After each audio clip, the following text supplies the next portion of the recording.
I was sitting in my living room at 2 in the morning when my phone lit up with my brother's name. Marcus never called this late unless something was seriously wrong. I answered, and his voice came through shaky, barely holding it together. I called it off. The wedding is done. Relief washed over me in a way I had not expected because honestly I had been worried about this marriage for months. Amber, his fiancée, had always been controlling, demanding, the kind of person who made everything about her. But 3 days later, she showed up at our parents' house with a bombshell. "I am pregnant with Marcus's baby," she announced. And when we asked for a paternity test, she refused flat out. Something did not add up. Before we dive into what happened next, I would love to know where you are watching this from. Drop your city or country in the comments below. If this story resonates with you, please hit that like button and subscribe to the channel so you do not miss what comes next. Because what unfolded after that moment turned our entire family upside down and I had to become the detective no one asked for. Trust me, you will want to hear how this played out.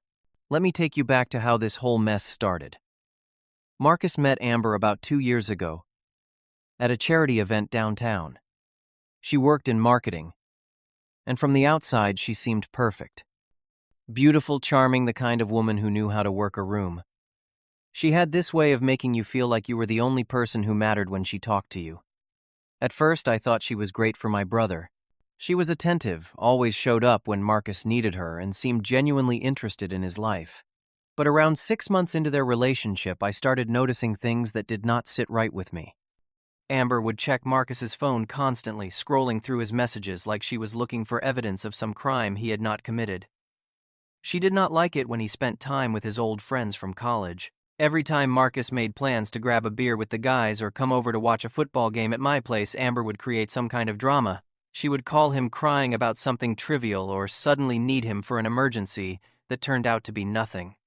It got to the point where Marcus started declining invitations, isolating himself bit by bit. The gift demands were another red flag. Amber expected Marcus to prove his love through expensive presents and grand gestures. A regular dinner date was never enough. It had to be at the fanciest restaurant in town. Flowers were not appreciated unless they came from the most exclusive florist. And do not even get me started on the engagement ring. She dropped hints for months about wanting a 3-carat diamond, nothing less. Marcus, being the good guy he is, saved up, and even took out a small loan to buy her that $15,000 ring she wanted. When Marcus proposed after a 1.5 years of dating, I could tell it was not entirely his idea. Amber had been pushing for it, bringing up marriage in every conversation, pointing out engagement rings in store windows, talking about her friends who were all getting married. The pressure was relentless. So Marcus popped the question at a fancy resort during a weekend getaway she had planned, and of course she said yes. Then came the wedding planning, which turned into an absolute nightmare. Amber wanted everything to be perfect, which apparently meant it had to be extravagant and expensive. She insisted on a 5-star resort venue that cost a fortune. The total budget ballooned to $80,000, a number that made my head spin. Marcus had to take out another loan. Our parents pitched in a significant amount, draining part of their retirement savings. I even contributed $5,000 because I wanted to support my brother, even though I had serious doubts about this marriage. But Amber was never satisfied. She changed the venue twice, which meant losing deposits and paying new ones. She switched the wedding theme from rustic elegance to modern glamour, then to vintage romance. Each change cost more money and more stress. The wedding planner looked exhausted every time I saw her. Amber had screamed at her over the phone about napkin colors. She made the florist cry because the shade of pink roses was not exactly what she had envisioned. She sent back the cake samples 4 times each time with increasingly harsh criticism. Marcus was deteriorating before our eyes. He lost weight, had dark circles under his eyes from lack of sleep, and seemed to be running on caffeine and anxiety. My parents and I tried to talk to him several times, asking if he was sure about this, if he was happy. Every time he would give us the same answer. "She is just stressed about the wedding. It will be fine once we are married. She will relax." I wanted to believe him. I really did. But deep down I knew this was not just wedding stress. This was who Amber was. 3 days before the wedding, everything came crashing down. I was driving home from work when I decided to stop by a bar downtown for a quick drink. I needed to unwind after a long day, and this place had great craft beer. As I walked in and looked around for a seat, I spotted someone familiar in a corner booth. It was Amber, and she was not alone. She was sitting close to a man I had never seen before, laughing in a way that seemed too intimate, too comfortable. Her hand rested on his arm, fingers gently tracing patterns on his sleeve. They were tucked away in a dimly lit corner, probably thinking no one would notice them. But I noticed. My first instinct was to march over there and confront them, but something told me to hold back. Instead, I took out my phone and snapped a few photos from a distance. My hands were shaking. This was 3 days before my brother was supposed to marry this woman. 3 days before he was going to stand in front of all our family and friends and promise his life to her. I quickly paid for my untouched beer and walked outside. I called Marcus immediately. "Where is Amber right now?" I asked, trying to keep my voice steady. "She is at her bachelorette party with her girlfriends," he replied, sounding confused by my tone. "Why? What is wrong?" I did not answer his question directly. "What time did she leave?" "Around 7. "Darius, what is going on? I checked my watch. It was 9:30. "I will call you back," I said, and hung up before he could press me further. I sat in my car across the street from the bar waiting. About 45 minutes later, Amber and the mystery man came out together. They walked down the block, talking closely, her arm linked through his. They stopped in front of a hotel, one of those upscale boutique places with a doorman and valet parking. They did not hesitate. They walked right in together. I felt sick. I took more photos. I documented everything. The time, the location, their body language. I sat there for another hour, but they did not come back out. That night I could not sleep. I kept looking at the photos on my phone, trying to figure out what to do. Should I tell Marcus now and ruin the final days before his wedding? Should I wait until after, hoping maybe I was wrong about what I saw? But I knew what I saw. And I knew my brother deserved the truth. The next afternoon I drove to Marcus's apartment. He opened the door looking even more exhausted than usual. "Darius, what is up? You sounded weird on the phone last night." I walked in, closed the door behind me, and pulled out my phone. "Marcus, you need to sit down. There is something you have to see." I showed him the photos. His face went pale. "Where did you take these downtown?" "Last night, while she was supposedly at her bachelorette party." His hands started shaking as he scrolled through the images. "Who is he? I do not know. But I think you should check her phone." Marcus knew Amber's passcode. She had given it to him months ago in what she called a gesture of trust and transparency. Looking back, that was probably just another manipulation tactic. He grabbed her laptop from the desk. She had left it there that morning. He logged into her cloud account, which synced with her phone. What we found made my stomach turn. There were hundreds of messages between Amber and someone named Brad. They went back months long before the engagement. Flirty messages, intimate messages, messages that left no doubt about what was going on. "I miss you," one read. "I wish things were different," said another. And then the one that sealed it, "One more night before she ties me down." Marcus just stared at the screen. Then, without warning, he stood up and swept everything off his desk. Papers flew, his coffee mug shattered against the wall. He put his hands over his face, and I heard a sound I had not heard since we were kids and our dog died. My big brother was crying. "I cannot marry her," he said through his tears. "I cannot do this." "I know," I said quietly. "You deserve so much better than this." That evening, Marcus called Amber and asked her to come to his apartment. He also asked our parents to be there. This was not a conversation he wanted to have alone.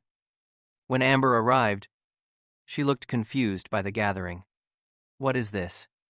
"An intervention," she joked nervously. Marcus did not waste time. "I know about Brad." Her face changed instantly. The confident smile disappeared. "What are you talking about? I am talking about the man you have been seeing. The man you were with last night while you were supposed to be at your bachelorette party. The man you have been texting for months." Amber's eyes darted around the room, looking for an escape route or maybe just trying to figure out her next move. "Brad is just a friend. We work together. Marcus pulled out his phone and started reading the messages out loud. With each word, Amber's face grew redder. When he got to the message about tying her down, she finally broke. Okay, fine, yes, I saw Brad. But it was nothing. He is an old coworker and he was going through a hard time. I was just being supportive.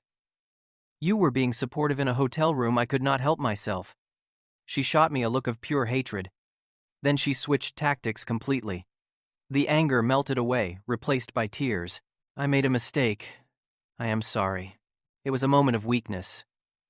Brad took advantage of me. I love you, Marcus. Only you. Please do not do this. She dropped to her knees in front of him, grabbing his hands. We are supposed to get married in 2 days. Everything is ready. Everyone is coming.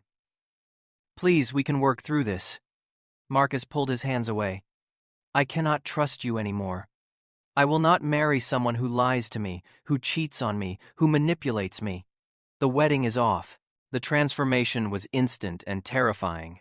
Amber stood up and all traces of vulnerability vanished. You will regret this, she hissed. I have sacrificed everything for you. I have spent 2 years of my life on this relationship. You owe me. I owe you nothing, Marcus said, his voice surprisingly steady now. Fine, then you will pay me back for everything. Every cent I spent on this wedding.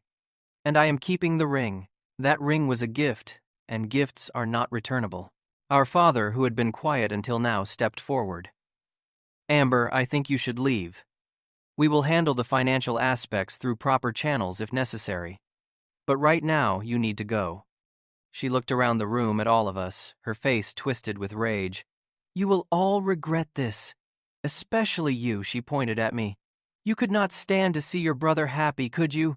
You had to ruin everything. I saved him, I said calmly. She grabbed her purse and stormed out, slamming the door so hard a picture fell off the wall. The next morning was chaos. Marcus and my parents started making calls to cancel the wedding. 150 guests had to be notified. The venue, the caterer, the photographer, the band, the florist, everyone had to be told that the wedding was off. Most of the deposits were non-refundable. We lost nearly $30,000 just in cancellation fees. The guests were shocked.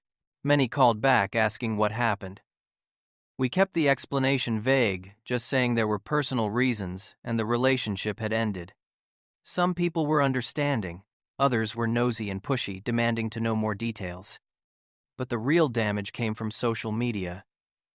That afternoon, Amber posted a long emotional message on all her platforms. She painted herself as the victim, the innocent woman who had been cruelly abandoned days before her wedding.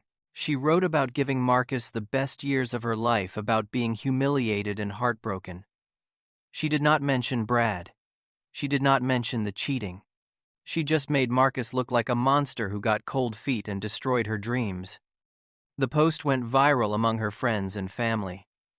The comments section filled up with people calling Marcus terrible names, saying he should be ashamed, offering Amber sympathy and support. Some people even started messaging Marcus directly with hate mail. Marcus stopped checking his phone. He stopped going out. He barely ate. He just stayed in his apartment, with the curtains closed, processing the wreckage of his life.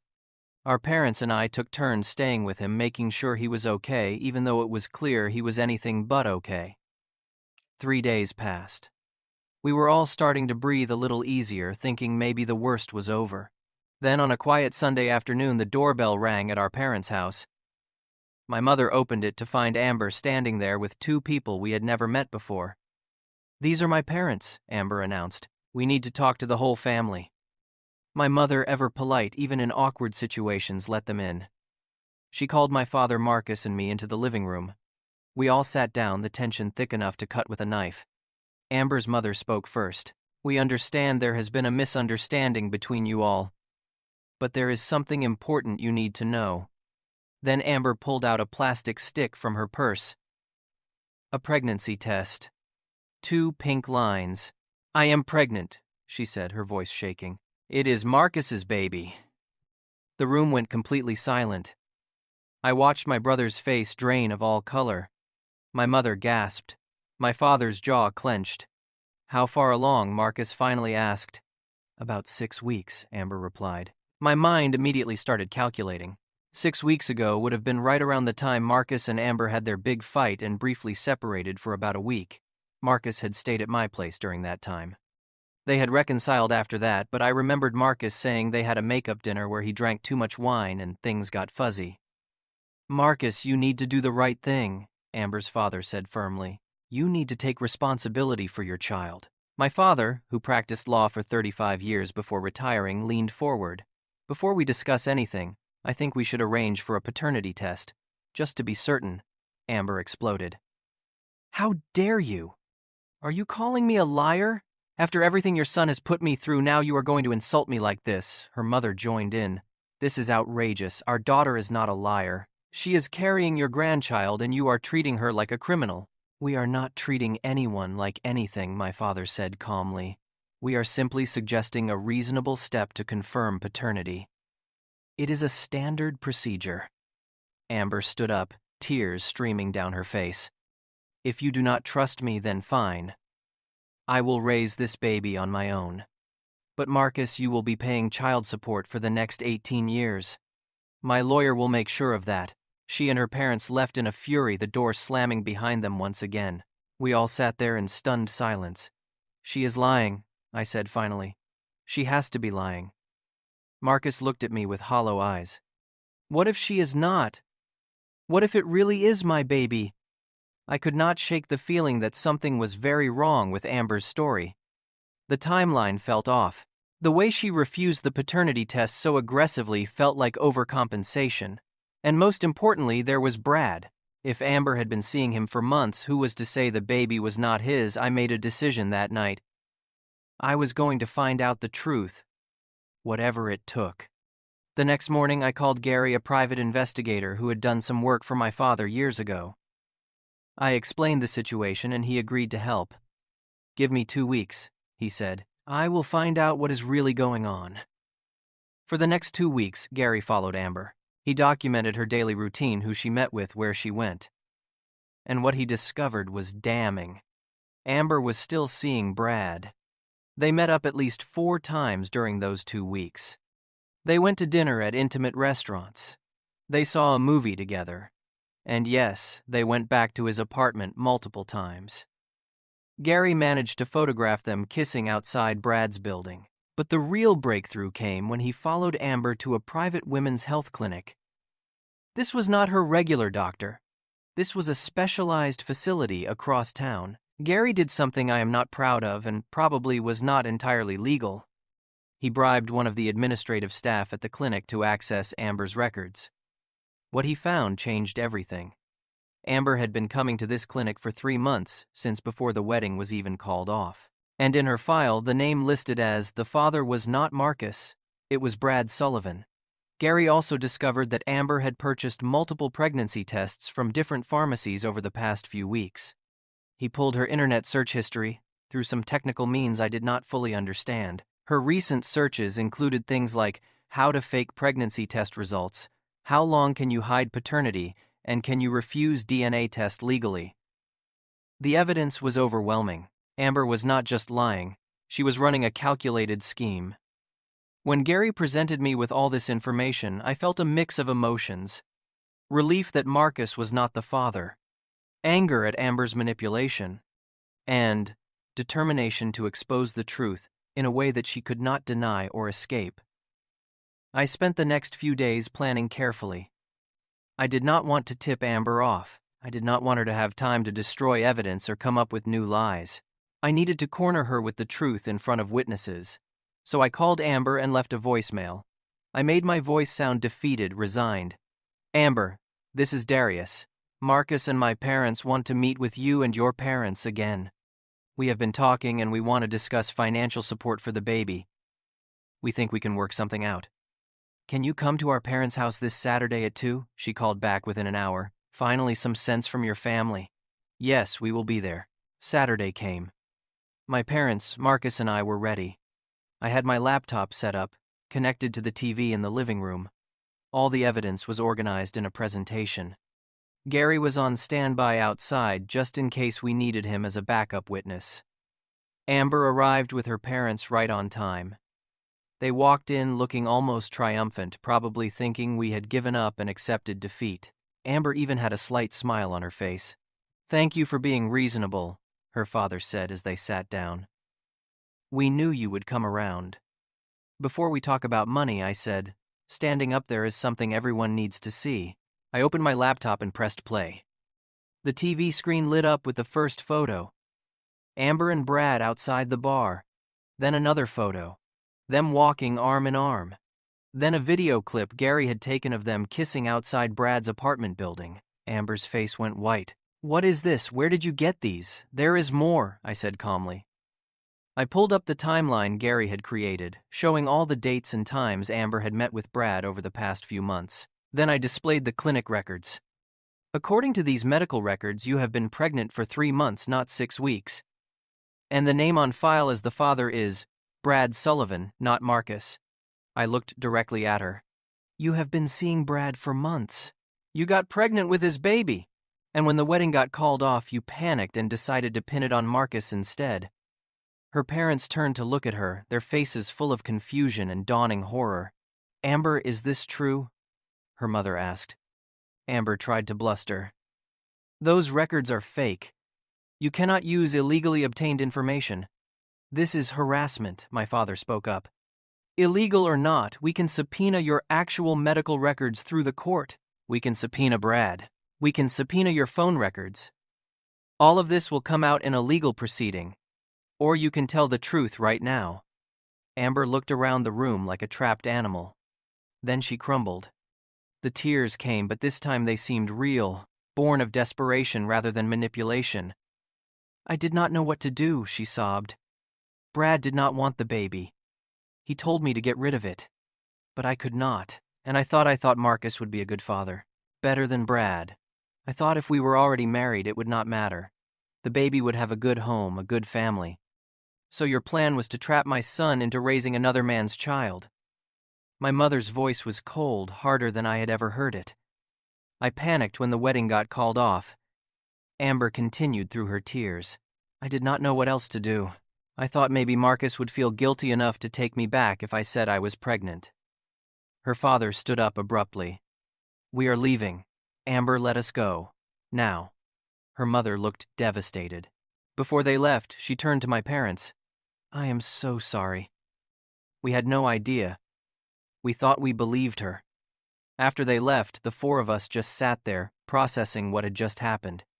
Marcus looked dazed. She was going to let me believe that child was mine, for its entire life. She was going to let me pay for it, raise it, love it, and never know. But she did not, I said firmly. We stopped her. "You are free, Marcus. You are free." The weeks following that confrontation were hard on Marcus. The betrayal cut deep, not just because Amber had cheated, but because of how calculated her deception had been. She had been willing to build an entire life on a lie, to let him bond with a child that was not his all, to avoid dealing with the consequences of her own choices. Marcus barely left his apartment for the first month. He took a leave of absence from work. He stopped answering calls from anyone except immediate family. My parents and I took turns checking on him, bringing him food, just sitting with him in silence when he did not want to talk. But gradually things started to shift. One day I came over and found him cleaning his apartment, something he had not done in weeks. Another day he was watching a comedy special on TV and actually laughing. Small steps, but steps forward nonetheless. I convinced him to come fishing with me, something we used to do all the time as kids. We drove up to a lake a couple hours north and spent the whole day by the water, not catching much of anything but talking. Really talking.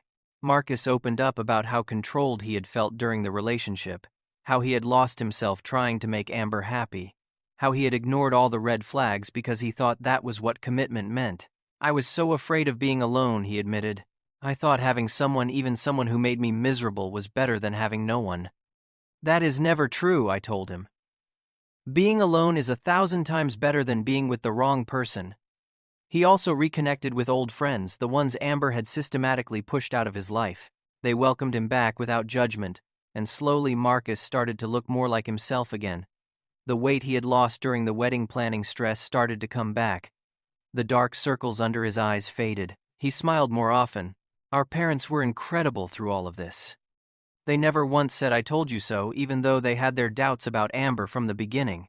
They just surrounded Marcus with love and support, reminding him that he was valued, that he was enough just as he was. Marcus also started seeing a therapist, which I think made the biggest difference.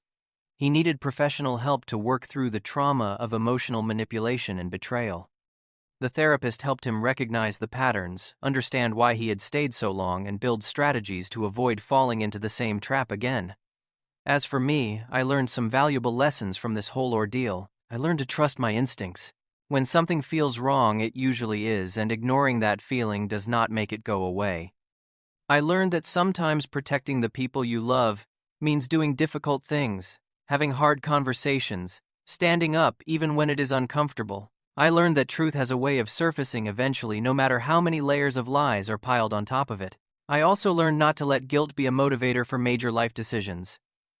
Marcus almost let guilt trap him into taking responsibility for a child that was not his, into staying connected to a woman who had hurt him deeply. Guilt can be a powerful manipulator, and it is important to distinguish between real responsibility and manufactured obligation. Most of all, I learned the importance of family. When everything fell apart, we had each other. We formed a protective circle around Marcus and did not let him fall through the cracks. That is what family does. That is what love does. About a year after the wedding disaster, Marcus met someone new. Her name was Sarah, and she was nothing like Amber. Sarah was a third-grade teacher with a gentle spirit and an easy laugh. She did not demand anything from Marcus. She did not try to change him or control him. She just appreciated him for who he was. I will never forget the first time Marcus brought Sarah to a family dinner. He looked lighter somehow, like he had been carrying a weight for so long that he had forgotten what it felt like to stand up straight. Sarah was kind to everyone, asked genuine questions, listened to our stories. She brought homemade pie for dessert and insisted on helping my mother with the dishes. After they left, my mother turned to me with tears in her eyes. "That is what it is supposed to look like," she said. "That is what real love looks like." Marcus and Sarah took their time. No rushing into engagement, no pressure. Just two people getting to know each other, building trust day by day, creating something real and solid and healthy. As for Amber, we heard through mutual acquaintances that she eventually told Brad about the pregnancy. According to the rumors, he initially refused to step up, but eventually agreed to some form of co-parenting after the baby was born. I heard they tried to make it work as a couple, but split up within a few months. I do not know all the details, and honestly, I do not need to. That chapter of our lives is closed. Sometimes I think about how differently things could have turned out. If I had not stopped at that bar that night. If I had not seen Amber with Brad. If I had not convinced Marcus to look at the evidence. He might have married her. He might have spent years raising a child that was not biologically his, never knowing the truth. The deception would have poisoned everything. But I did stop at that bar. I did see her. I did investigate. And because of that, Marcus got a second chance at real happiness. The truth will set you free, people say. But first you have to be brave enough to seek it out. You have to be willing to face uncomfortable realities. You have to be ready to walk away from the lies, even when walking away is terrifying. My brother almost married the wrong person. He almost raised a child that was not his. He almost lost himself completely in someone else's manipulation. But in the end, he found his freedom. He found his voice, and eventually he found real happiness with someone who truly deserves him. That wedding disaster, that painful, expensive, emotionally devastating wedding disaster, turned out to be the best thing that never happened. It was a door closing so a better one could open. It was a painful lesson that led to genuine growth. It was the end of something toxic and the beginning of something healthy. Now I want to hear from you. Have you ever had to be the one to tell someone a difficult truth for their own good? Have you ever felt trapped by someone's manipulation? Drop your thoughts in the comments below. And if this story resonated with you, please hit that like button, subscribe to the channel, and share this video with someone who might need to hear it. Your support means everything and helps us keep bringing you these real-life stories. Thank you for listening to my story today. I hope it reminded you that you deserve relationships built on truth, respect, and genuine love. Never settle for less than that. Take care of yourselves, trust your instincts, and remember that sometimes the hardest decisions lead to the best outcomes. Until next time.